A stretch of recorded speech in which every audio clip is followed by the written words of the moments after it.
The Trajectory of Life. Xiefeng. August 16, 2005. Translated by Transin. Everything moves along its trajectory. The galaxy, solar system, Earth, Moon, and all the other satellites have their tracks respectively. Trains, cars, atoms, electrons, all kinds of rays and electromagnetic waves have theirs respectively. Clouds appear to float in the sky freely with the air currents, but they also follow their own moving tracks. Meteorologists can predict the weather several weeks in advance because they know the laws of the clouds' floating tracks. If clouds did not follow their own moving tracks, then the meteorologists would be unable to forecast the weather. Also, if they did not have their own moving tracks, then they would always be appearing over deserts, rain would fall there, and those deserts would be forests and jungles. Life has trajectories too. Different life forms are different from each other with respect to lifespans, survival needs, body sizes, internal and external characteristics, and food requirements, because every life form has its own trajectory. People have their life trajectories too. Each time someone looks back at their past, they will see their life trajectory. People have found that man proposes, God disposes, and man manages small things. Big events are in the hands of the greatest creator long ago. Why? Because each person has their own life trajectory. Whether a person was born male or female, black or white, noble or humble, royal or common, all has been determined by their life trajectory. Even their times of their birth and death have been determined by it as well. If you do not believe in the existence of life trajectories, then try to see how badly you will be battered. Can you become a president, a scientist, a singer, or a robber? Can you become a billionaire through hard work? Can you have 3 spouses? Can you be as handsome and elegant as 007? Can you be another Jet Li or Madonna? If you think you can, then please try, but if you cannot, then ask yourself why not. Many people try to learn how to become as famous as celebrities by reading their biographies. Others expect to become successful after reading books such as The Complete Works of Knowledge. Some idolize and envy those stars and vow silently to become like them. Some want to follow the examples of people who have earned fortunes overnight, and some cannot accept how their friends and classmates get promotions while they do not. But no matter how intensely one thinks or learns, they will never be the same as anyone else. Why? Because everyone has their own life trajectory. If you do not believe me, just try it. Present situations have been determined by yesterday's effort, and today's efforts are just for tomorrow. Your current trajectory had been determined by the karma from your previous life, and your efforts during this lifetime are just for your future one. So, what good lies in jealousy, dissatisfaction, or disconcerting? A wise life should proceed thusly. Take things as they are, associate with others by following predestined relations, act in accordance with your nature, and take advantage of opportunities as they arise. Life has its trajectory, but who designs and formulates the trajectories of life? It is not the greatest creator, not deity, celestial beings, not the emperors, not our parents, not anyone but ourselves. In order to understand it, let us talk about karma. What is karma? To maintain the sum of positive and negative energy in the universe as zero is called karma. The first law of thermodynamics, as written by the 19th century German physicist, Rudolf Clausius, maintains that the zero sum of positive and negative energy in a closed system always remains zero. Expanded to the entire universe, it is what we call karma. In simple words, the law of the conservation of energy is karma. A popular phrase, as we sow, so shall we reap, means karma. It is impossible to describe the mechanism of karma in detail without possessing the wisdom of the greatest creator, so I will list several well-known examples to show you whether or not there is karma. 1. Iraqi President Saddam Hussein was ousted and arrested by American and British governments. Might there have been any connection between this event and his invasion and occupation of Kuwait? If we regard this event as a result, then can we say that his incursion into Kuwait was the cause? Surely it is not the only one, but if the cause of the invasion of Kuwait had not happened, then would the effect have not taken place? 2. Is there any connection between the toppling of New York's World Trade Center in the United States and the hardline foreign affairs policy of its government? If the bombing could be seen as an effect, Then can the United States' hardline policy be seen as the cause? Of course it was not the only cause. 3. Why did Hitler kill so many Jews? Why did the Japanese invade China? Why did the Crusades happen? Were there no causes for these? 4. Why did sandstorms occur in northern China? Why did the SARS and bird flu viruses emerge? Why do rivers overflow? Are there no causes for these? 5. Why is the United States so prosperous in spite of its short, 200-year history, while China had remained poor and backward for much of its long 5,000-year history? Why is Europe so developed while Africa is not? 6. Are people admitted to doctoral courses overnight, or are they admitted because of their natural endowments, family and social environments, and hard work? 7. If someone suffers a heart attack, does it occur out of the blue, or is it a product of their medical history and mental and psychological state?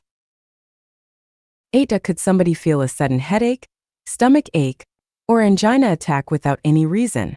If someone gets into a car crash, is stabbed by a person wielding a knife, or collapses, are there no causes for these?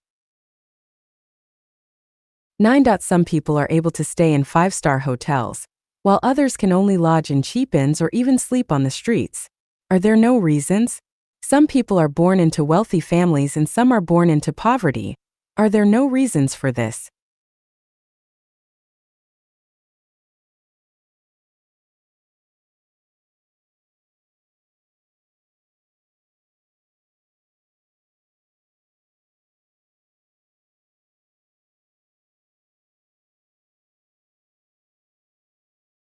The evolution of life.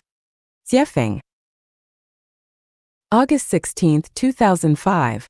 Translated by Transin. Life is a non-material structure with spirituality, and its evolution is based on changes of the life body's material structures, which does not mean the visible material flesh, but the microscopic material structure of the flesh. There are not many differences among people's physical bodies and shapes, so we can be led to believe that everyone is nearly the same, but there are actually many differences among different people in the microscopic structures of human bodies. The Buddha's relics left behind after some eminent monk's death are obvious examples.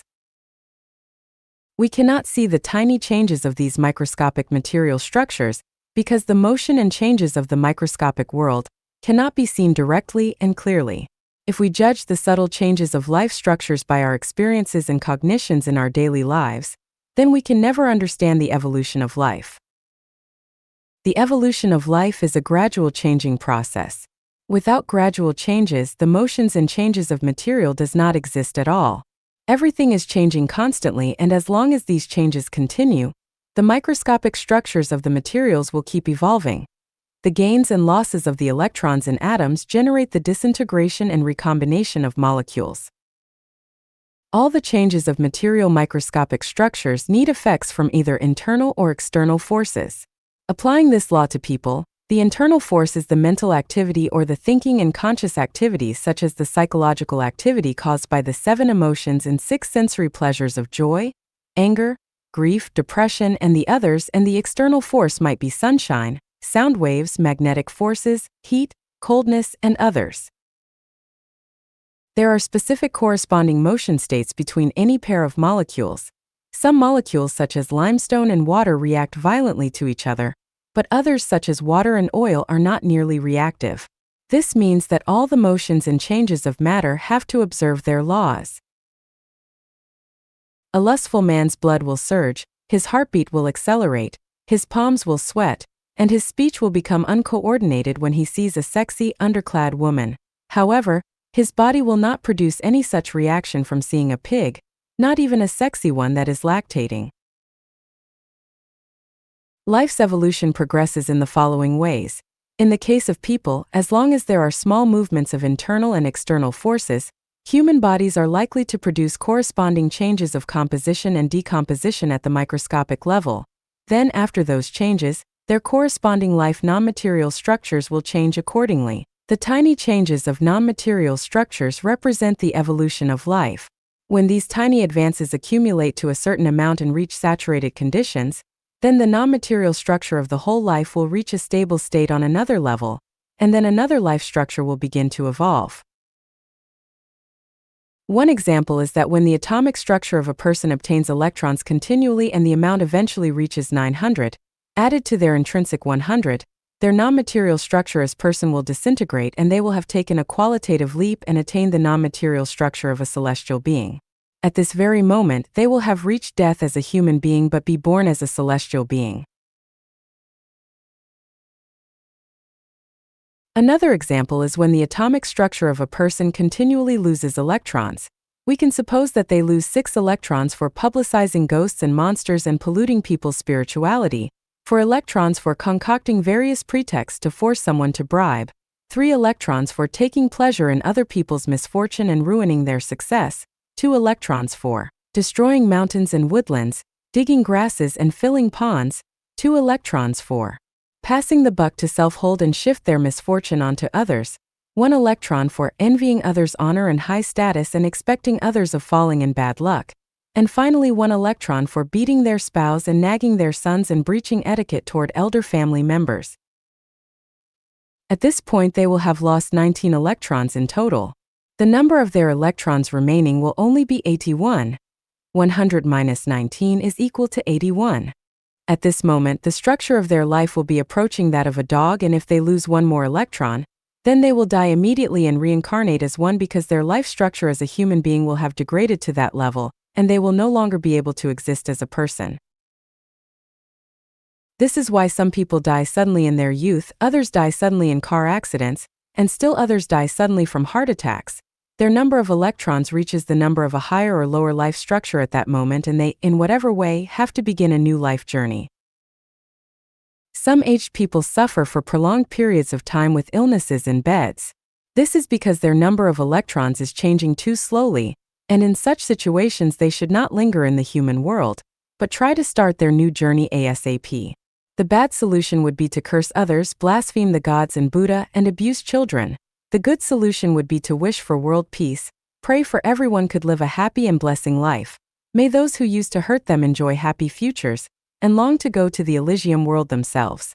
They had better invite people who have good knowledge of 36-dimensional space, life transmigration theory to interpret the details and sceneries of higher-level life spaces in order to help them forget about their merits and demerits in this life, rid all of their sufferings in this mortal world, let go of all their unfulfilled wishes, and start a new journey with neither worries nor regrets. Occasionally, at the moment of a life's reincarnation, special situations occur. For example, someone's number of electrons might have reached the number needed for a new life structure, but their new life home has not yet become ready.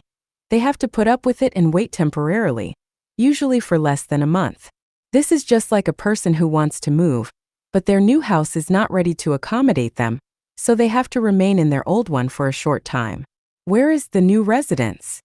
The new residence refers to the anode black hole body in 36-dimensional space, namely the womb.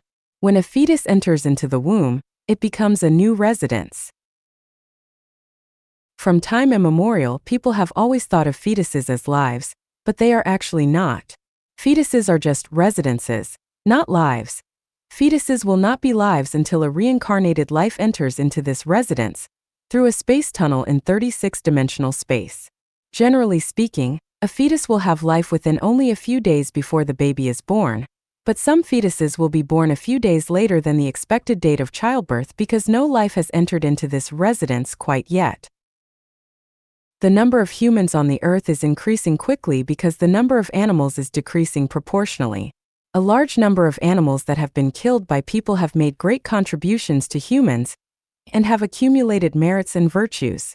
As a result, these animals will reincarnate as humans, but the vast majority of people have not killed animals, so they cannot reincarnate as animals after they die. Therefore, the diminished number of animals will not be replenished in time. If such situations continue, the ecological system's balance will be broken and humans may face the greatest calamity at any time. There are 3 ways to correct such an imbalance. 1. People could evolve towards the high-level life space and go to the 1,000-year world and the 10,000-year world so as to reduce their numbers. 2. People could self-awaken. They need to control the continuous growth of their population, protect and let animals reproduce and develop, and transfer some people forcibly down to the animal level in order to maintain the ecological balance. Those people who are forcibly transformed downward will certainly be treated unjustly, but do not worry for them because the greatest creator will deposit large stocks of wealth in their banks, and when the ecological balance stabilizes, they will be reborn back into the human world with high positions and great wealth as compensation. 3. If the above two solutions do not work, then the third one will come. Pestilence, war, and starvation will eliminate some people so as to relieve the ecological imbalance. Apart from that, there is a special solution, the coming of the last phase of an age, which was warned by Jesus and Sakyamuni. In that situation, every phenomenon in heaven will vibrate, the sun will blacken, the moon will no longer illuminate, and everyone will be scared to death. The emergence of Lifekenuanis to enlighten people to avoid the coming of the last phase of the age. Gods and Buddhas are humane and the greatest creator loves humanity. Now, so much about the evolution of life, you will have to figure the rest out for yourself. All scientists, philosophers, thinkers, and statesmen are welcome to join in this discussion and argue whether I am correct. If you do not agree, fine. Just continue to carry on in your old lifestyles.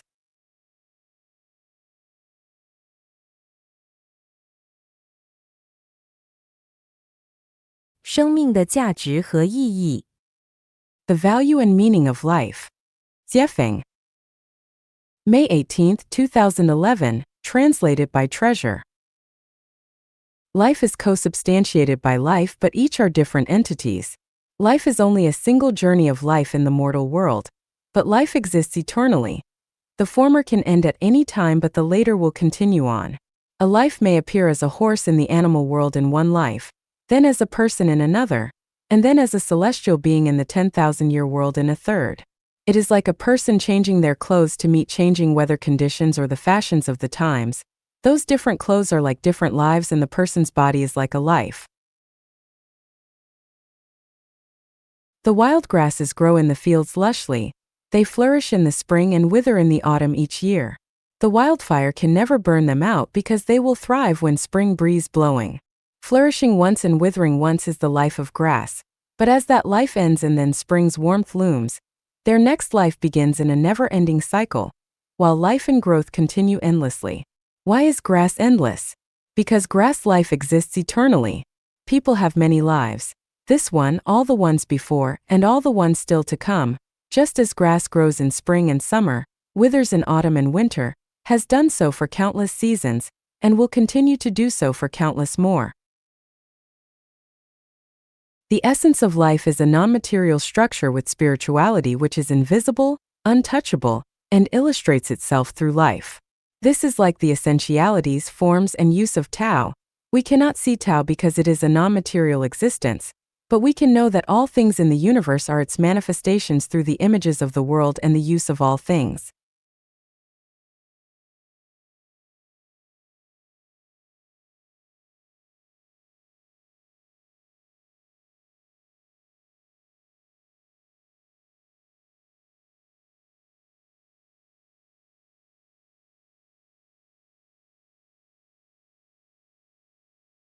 Life comes into view through material forms which are visible and palpable.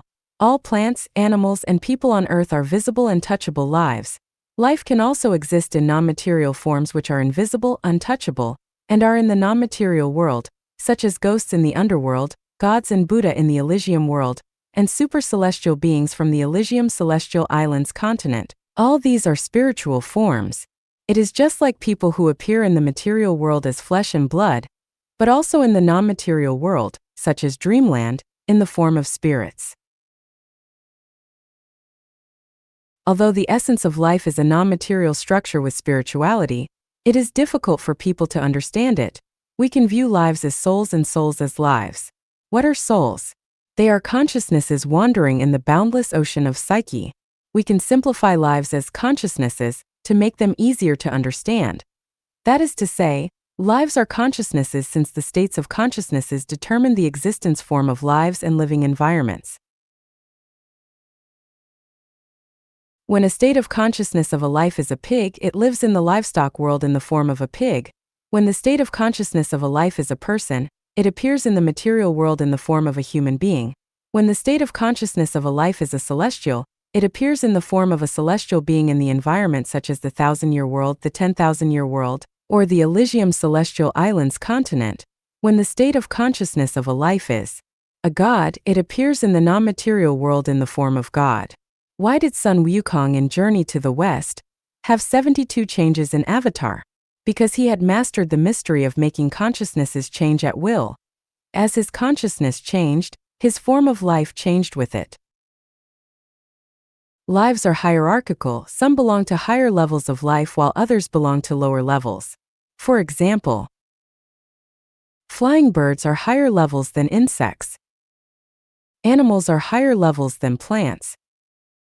People are higher levels than animals. Gods, Buddha, and celestials are higher levels than people. The greatest creator is the highest level of life. Bacteria are the lowest levels of life. After understanding this basic common sense, we know that higher levels of life have absolute power of life and death over lower levels, that lower levels serve them, and that all of them serve the greatest creator. We know that all lives serve higher levels of life, and the ultimate value is in serving the greatest creator. People raise chickens and pigs to serve people. If they did not, then they would lose their value for existence. Their loss of value for existence would surely result in their destruction. The value of the existence of people is to serve the greatest creator. If they do not, then they will lose their value of existence and will surely be made extinct. The so-called destruction does not mean that our lives would cease to exist, but that they could not exist as humans. They would have to be transformed into other forms such as descending into the animal world to serve humans. So, what is the meaning of life? The meaning of life is to be an actor in the grand script of universal life. The entire universe is a great dramatic performance in which each life plays a role as required by the script. A reply to Moth Orchid. Moth Orchid. Hello, guide. Most people are curious about the meaning of life, and I am no exception. While managing to survive, I try my best to lead a meaningful life.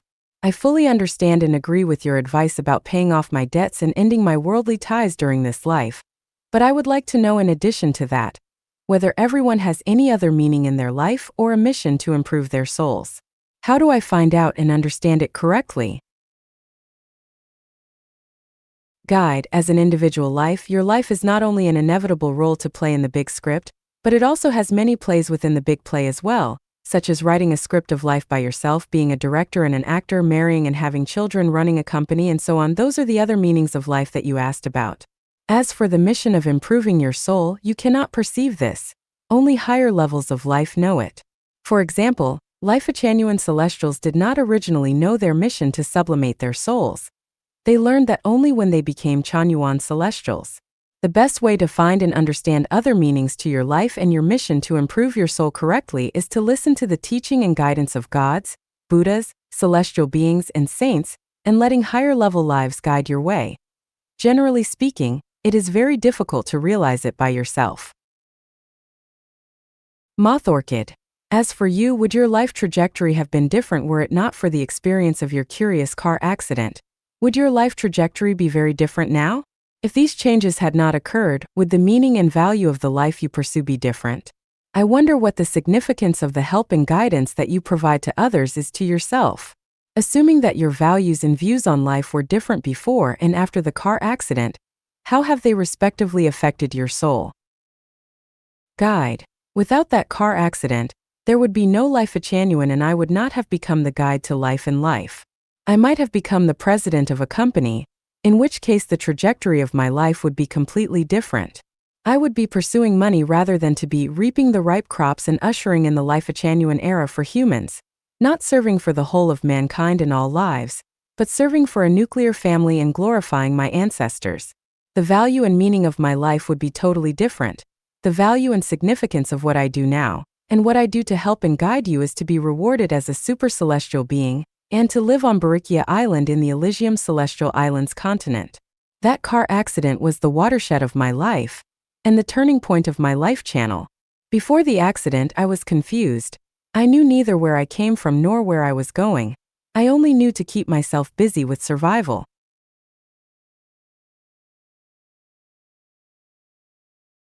I did not understand the meaning of accumulating merits and virtues or of paying my debts, and of course, needless to say, the mysteries of karma and the reincarnations of life. My soul, that is my consciousness, had been that of a human being. However, after that special incident, I knew where I came from, where I would go, and what my mission was.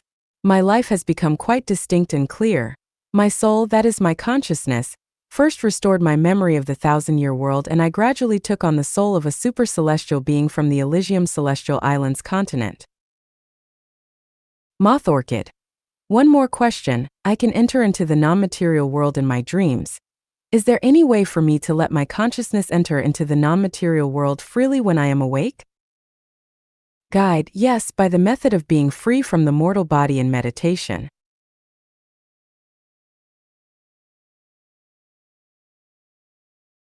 生命不灭定律 The 5 Laws on the Eternity of Life. Jiefeng. November 13, 2005. Translated by Transin. Dr. Christopher Langton, the principal researcher at Los Alamos National Life Laboratory in the United States, said, "Life's essence lies not in its specific substance, but in its form. This means that life's essence has nothing to do with material, and it is just a form, a structure without material and a sign invisible to our naked eyes.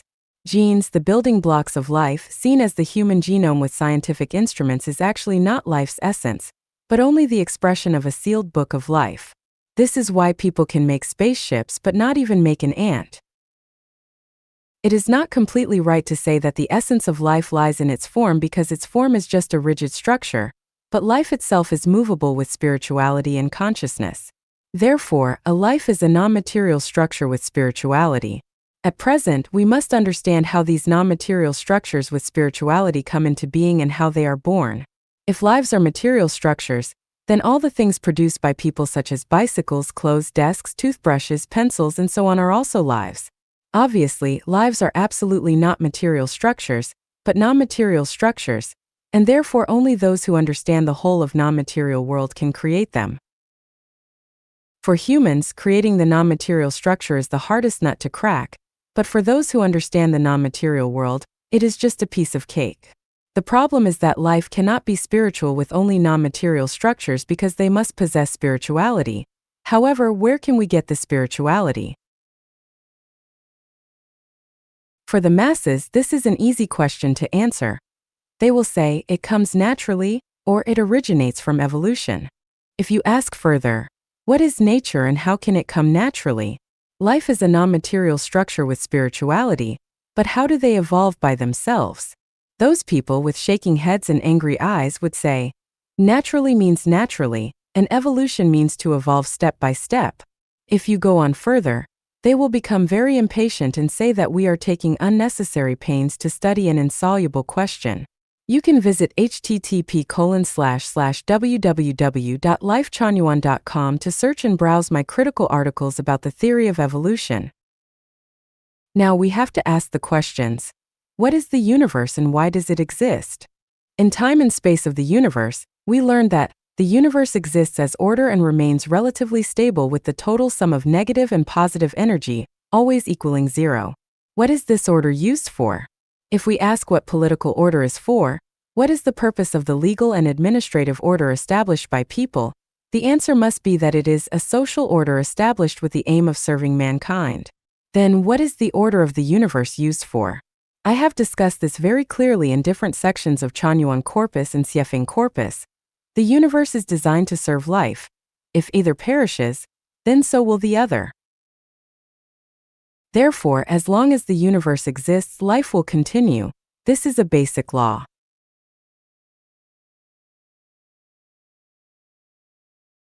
Actually, though, the thing that concerns us is not the survival or extinction of the macroscopic life of the whole universe, but that of our individual lives. In other words, what we really care about is, am I going to die forever? This involves such problems as the structure of the universe, the balance of life, the morality of the universe, and others, so I have written some simple discussions about symmetry in Symmetry in Nature, Mysterious and Great Power, and the Golden Mean, Perfect Proportion. We know that the core of order is symmetry. The universe is orderly, so the universe is symmetrical, and the Taiji diagram is a vivid simile for this. We also understand that the universe is holographic, that one cell can reflect all styles and features. Therefore, we come to the conclusion that life is symmetrical. This symmetry is not only reflected in that of certain individual lives, but in all lives in the universe. From 36-dimensional space, we can see that the zero world, heaven world, Elysium world, cathode black hole body, the 10,000-year world, and the 1,000-year world are symmetric to the inflamed layer, frozen layer, hell world, plant world, animal world, and livestock world. The mortal world is at the exact interface of these two symmetrical worlds. In this way, the symmetry of the whole universal lives is formed, namely the simplified overall structure of life, heaven, the mortal world, and hell.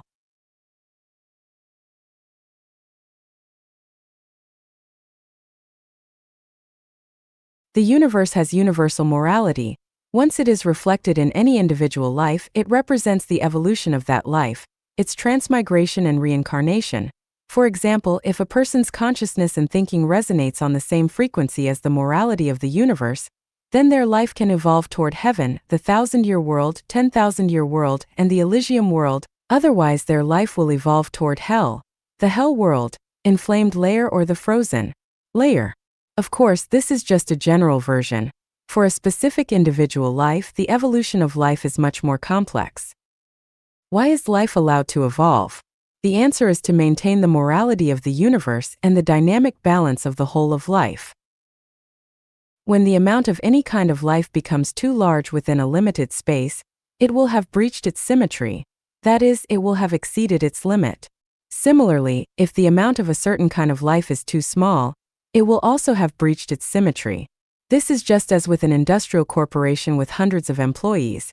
Only one general manager is wanted, and a few division managers, a maximum of 50 sales and logistics personnel, and the highest number of employees should work on the front line. If there are 1 or 90 on the front line, more than 90 sales or logistical personnel, or more than 50 division managers, this corporation is certain to fail. In order to ensure the normal survival and development of any corporation, its allocation of personnel has to be symmetrical.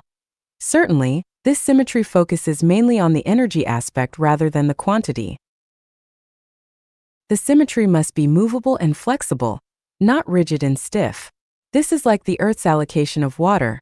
Seas and oceans account for the vast majority at 97.24%, glaciers and icebergs are 2.14%, underground tunnels are 0.61%, and rivers and lakes are only 0.0001%. However, all this water has to keep on flowing and cycling through meteorological changes and the Earth movements to maintain a dynamic balance, or life could not survive here. The total amount of life's allocations in the universe is also like this. The amount of flora and fauna should be absolutely abundant, that of humans has to be moderate, the amount in hell is in no way smaller than the number of humans in the mortal world, and the amount in paradise has to be absolutely small. This certainly does not reflect a symmetry of quantity, but rather one of energy. It does not matter if there are a lot of ordinary people, but it does matter when there are too many kings. As a man sows, so he shall reap. Reap what one sows. Dispensing reward and punishment impartially and being meticulous are laws to safeguard the life dynamic balance and reflect the morality of the universe. Without this restriction of universe morality, the universe will be out of order, and life will perish. The morality of the universe will not change according to the will of life. It is a law which hides in structural symmetry. As long as the universe exists, then too does its morality, and as long as it does, life will remain imperishable. This is another law of the eternity of life. Now, let us look at the quantity of life in the universe. In the introduction, I talked about the birth or origin of life. In The Greatest Creator, I described the origin of the greatest creator in the universe. In Humanity and Life, I also spoke of the origin of human beings and life. Now, I want to ask you whether life's quantity in the universe is overall static or dynamic. To be more specific, is the population of humans on the Earth constant or variable? If we look at the size of the Earth's population, we see that it is not constant, but undeniably variable. There were about 6 billion people on the Earth 20 years ago, but more than 7 and 2/3 billion now. This proves that the human population varies, which seems to indicate that the amount of life varies. However, when we understand the structures of the cosmic spaces, the essence of life, the law of symmetry and balance of the cosmic lives, we find that the total amount of life in the whole universe does not vary, but remains constant. This so-called variability is due to the transmigration and reincarnation of various kinds of life beings in the universe.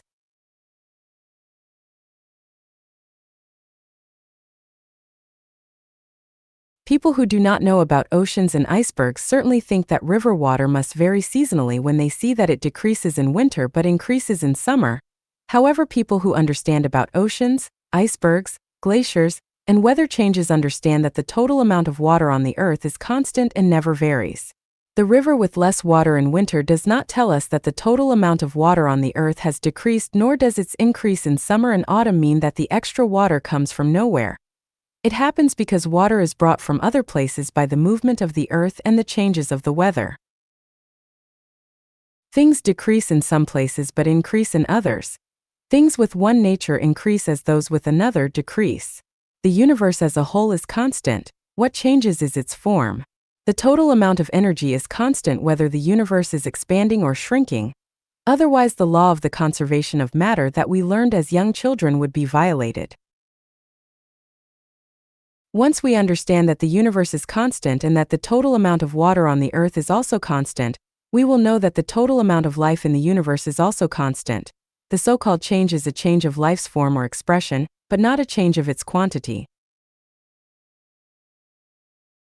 There are those who might ask where all the extra people on the Earth have come from.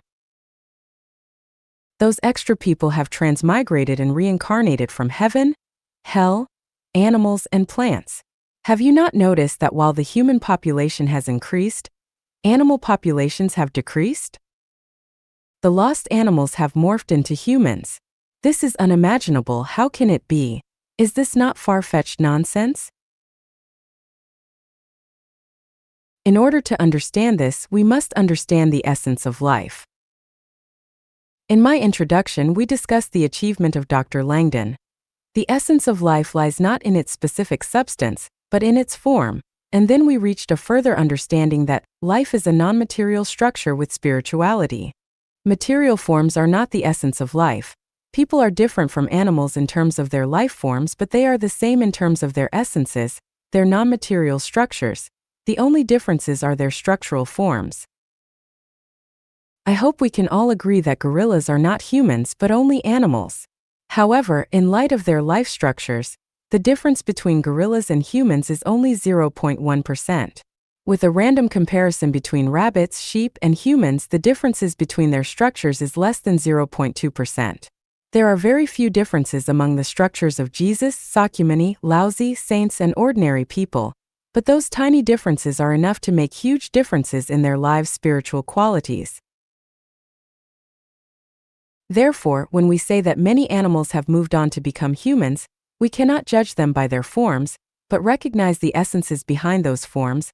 Otherwise, no matter how many pages I spend on it, we will never understand the transmigration and evolution of lives.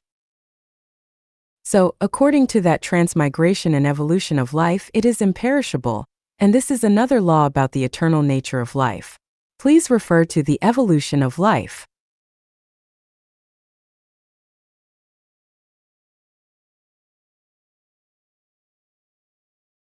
We must now put forth this question. Since the total amount of life in the universe is static, then the increases and decreases of some species are the consequences of the opposite happening to other species. What about the situation in which a life is cloned by scientists? Does this prove that the amount of life can be increased artificially? Yes, cloning does increase the amount of life. Take humans for example. Human bodies consist of trillions of cells. The universe is holographic and so are human bodies. A person can be cloned from any cell from any other person. Besides, the consciousness of life is rooted in its structure. As long as the structure does not change, the person cloned can possess the consciousness of the original person. Here comes a dangerous signal that cloning violates the natural and moral laws of the universe and destroys the symmetrical balance of life directly. Once it gets out of control, disasters will come in rapid succession and people will face catastrophes. In fact, catastrophes are not far away because of people's intelligence and wisdom. Taiji Celestial once asked me where the 1,000-year world animals come from. My answer was that they are also life and also need to face transmigration and reincarnation. The difference is that their lifespan is 10 times longer than their equivalent species on Earth. People in the mortal world can be reincarnated as animals in the 1,000-year world if they had good life qualities while they were here, because animals in the 1,000-year world live better lives than people in the mortal world. Some might ask whether the total quantity of life was determined in the beginning or if was capped after some amount of time. We all know that both the universe and life had their own origins. Since there were starting points, then the total quantity of the cosmic lives could not have been determined at the beginning, but gradually grew. After the birth of the greatest creator, he created symmetric gods with yin and yang. Then he created angels in order to allow the universe to fill with happiness and vitality. These angels were divided into super celestial beings and Buddhas for the influence from the yin and yang gods. After the division of super celestial beings and Buddhas, in order to make them enjoy the joy of creation, under the permission and acquiescence of the greatest creator and the leadership of the gods, angels began to create lives, especially human being, according to the life blueprint endowed by him. However, because of the shortage of lower-level spaces of life, this creation destroyed life's balance of symmetry. He then implemented 2 great life extinctions events on the earth, in which most lives were transferred to the yin world, the hell world. In this way, many lives were treated unjustly, so in order to balance things out, the greatest creator created the 1,000-year world, 10,000-year world, and Elysium world. Since then, the quantity of life in the universe has reached its limit, and thus its total quantity was strictly determined. After this, Sakyamuni and Jesus were sent to the mortal world to educate people. Prophet Muhammad, p.b.h., also received his divine oracle and traversed his own journey to guide people from their respective factions toward heaven. Humans have 3 origins, and this is why there are 3 major religions: Buddhism, Christianity, and Islam. The differences in the doctrines resulted from the different origins of their lives. This is just an outline of an outline, and its real complexity would be too difficult to explain clearly as it involves too many astonishing details. A little imprudence could cause major misunderstandings, so therefore it can only be perceived by heart and not explained verbally. Scientists are taking efforts to establish a unified field theory of the universe, while the gods are endeavoring to establish a unified perspective theory of human beings. Both groups are trying to unify all the inharmonious elements into the harmonious way of the greatest creator, which is why phenomena such as angels descending to the earth, Martians coming to save the earth, New Age concepts, and others are appearing. The birth of Life Genuine is a part of this general trend. Those with clairvoyance can smell the era changing from Life Genuine. Because of this, all religions except for the 3 listed above are heterodoxical because of their false sources and should cease their activities and disappear automatically. Owing to the different doctrines and unconquerable qualities of these 3, they should compromise with each other and gradually blend together in order to safeguard the harmony of cosmic lives. In the eyes of the greatest creator, all lives are equal and share the same opportunity. As lives are imperishable, everyone, regardless of their religion, faction, nationality, or race at present, should stop thinking about maintaining their own current interest, but only consider their future direction. Life has spirituality, consciousness, reaction, and emotion, but its spirituality comes from life's origin, the psychic energy of the greatest creator, which is also the Tao in Laozi's Tao Te Ching. Tao is the blood and vitality of the universe. It runs throughout all time and space and exists in motion and variation of all material and non-material beings. As long as the greatest creator exists, Tao works. As long as Tao exists, life is imperishable. Even if we wanted to end our own life, it would be impossible. We could only kill our physical body, but we could never kill our life because our life and Tao, the psychic energy of the greatest creator, are integrated. Owing to the eternity of Tao, The life attached to it is imperishable. This is another law of the eternity of life. Finally, let us look at whether or not the non-material structure of life will ever be faced with extinction. As we know, only energy that is attached to a structure can form a shape and play a role. We grow from germ cells into adults with complete organs and limbs, under the absolute determination of the energy which attaches itself to our life structures. Without these life structures, energy could only remain energy forever with no way of becoming constituent parts of human bodies. We can imagine that if these germ cells were divided continuously, they would eventually enter the domain of quantum mechanics and superstrings. With a further step, they would enter the dimension of the spirit and consciousness, which are non-material. All material with forms in the universe are ever-changing and able to disappear, but spirit and consciousness are not. We always say that deities lurk 1 meter above our heads, but who or what are these deities? They are non-material and intangible. Although intangible, they are substantive and will never disappear. Each material has a structure and each non-material also has one. As a result, since non-material structures cannot disappear, then these non-material structures of life will never do so either. This is another law of life's eternity. In summary, life is eternal for the following 5 reasons. The universe is eternal. The universe's morality is eternal. Life beings can transmigrate and change. The psychic energy of the greatest creator Tao lives forever. Non-material structures are eternal. These 5 reasons determine the law of life's eternity. If my theoretical analysis above leaves you confused, then consider the facts. What facts? From the research reports of near-death experiences and the records of reminiscences about previous lives, one can understand that life is eternal. If you have not read about them, you can still sense and feel them in your dreams. In conclusion,